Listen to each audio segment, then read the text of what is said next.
Wait scroll नहीं कीजिएगा। क्या आप भी टीचर बनना चाहते हैं? तो इसके लिए बीएड करना आपका फर्स्ट स्टेप होगा और उससे भी ज़्यादा ज़रूरी है एक अच्छे कॉलेज या यूनिवर्सिटी का सिलेक्शन करना। ऐसे में आपको चुनना चाहिए एक ऐसा यूनिवर्सिटी जो एनसीटी अप्रूव्ड हो और जहां फीस बहुत कम हो और आपके बजट में फिट बैठे। तो इसके लिए आपके साथ हैं IDS admission advisor. IDS admission advisor पिछले 7 सालों से हजारों स्टूडेंट को एक अच्छे यूनिवर्सिटी में एडमिशन दिलाने का भरोसेमंद नाम है। यहाँ आपको मिलेगा एनसीटी अप्रूव्ड यूनिवर्सिटी में एडमिशन की गारंटी, कम फीस में बीएड करने का मौका और 100% ट्रांसपेरेंसी के साथ और बिना किसी परेशानी के बीएड में एडमिशन। तो देर किस बात की कर रहे हैं? आज ही कांटेक्ट करें आईडीएस एडमिशन एडवाइज़र से और यूपी के सरकारी यूनिवर्सिटी में बीएड एडमिशन के लिए अपनी सीट आज ही बुक करें।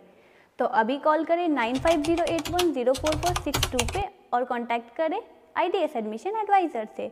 अगर आप सीतामढ़ी या पुपरी के रहने वाले हैं तो आप डायरेक्ट ऑफिस विजिट भी कर सकते हैं। ऑफिस का एड्रेस है झाजी हाट चौक, पुपरी।